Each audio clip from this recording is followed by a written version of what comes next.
Aerospace engineering కానీ కొన్ని కొన్ని కోర్సెస్‌కి ల్యాబ్స్ ఇంపార్టెంట్. ఎక్విప్‌మెంట్ చాలా ఇంపార్టెంట్. చాలా యూనివర్సిటీస్ అంటే పేరుకి యూనివర్సిటీసో లేకపోతే మంచి కాలేజో అయ్యుంటుంది. వెళ్ళిన తర్వాత అక్కడ ల్యాబ్స్ చూసి సర్ప్రైజ్ అవుతూ ఉంటారు. కరెక్ట్‌గా ఉండదు ఎక్విప్‌మెంట్. మీ యూనివర్సిటీలో ఎలా ఉంది facilities? Computer science engineering labs లో అన్ని అడ్వాన్స్డ్ రిలేటెడ్ ఉంటాయి మేడం. ఎక్విప్‌మెంటే ఉంది. ఎక్విప్మెంట్స్ అన్ని అడ్వాన్స్డ్ గానే ఉంటాయి. ఫర్ ఎగ్జాంపుల్ సిఎస్సి లో ఏఎండ్ఎంఎల్ తీసుకున్నాడు. ఓకే. ఏఎండ్ఎంఎల్ రిలేటెడ్ ల్యాబ్ సపరేట్ గా ఉంటుంది. సైబర్ రిలేటెడ్ ల్యాబ్ సపరేట్ ఉంటుంది.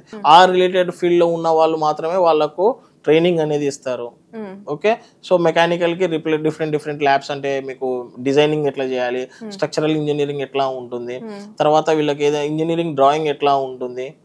సో వీటికి అన్నిటికీ డిఫరెంట్ ఆస్పెక్ట్స్ లో ఏ కావాలనేది మోస్ట్ ఎక్విప్మెంట్ అంటే ఏదో ఇక్కడ ఇండియాలోనే కాదు, కొన్ని జర్మనీ నుంచి కూడా ఇంపోర్ట్ చేసినట్టు ఒక ఎయిర్ క్రాఫ్ట్ కూడా యూనివర్సిటీలోనే ఉందన్నమాట.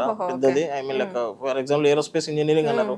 ఏరోస్పేస్ ఇంజనీరింగ్ కూర్చొని నేను వాడికి వన్ జీవితం మొత్తం కూడా కూర్చోబెట్టి ఏరోస్పేసింగ్ అంటే ఇట్లా ట్రావెల్ చేయాలి, ఇట్లా నడపాలి, ఇట్లా డ్రైవింగ్ ఉంటుంది, ఈ మోడ్స్ ఉంటాయి, ఈ మోడ్స్ ఆన్ చేయాలంటే వాడికి వన్ లైఫ్ మొత్తం కూర్చోబెట్టి చెప్పినా అర్థం కాదు. ప్రాక్టికల్ గా ఇప్పుడు పైథాన్ లాంగ్వేజ్ అనేది మోస్ట్ కమెండబుల్ లాంగ్వేజ్. ఇప్పుడు ఎప్పటి నుంచో ఉంది, కానీ ఇప్పుడు ఈ 5-10 years నుంచి బాగా ఎక్కువ మార్కెట్ లోకి వచ్చింది. సో వాటి నెసెసిటీ ఎలా ఉంది దాన్ని బట్టి మన స్టూడెంట్ అనేది ప్రాపర్ ఏమంటారు ట్రైనింగ్ ఇచ్చామనుకోండి, స్టూడెంట్కి ఈజీ అవుతుంది.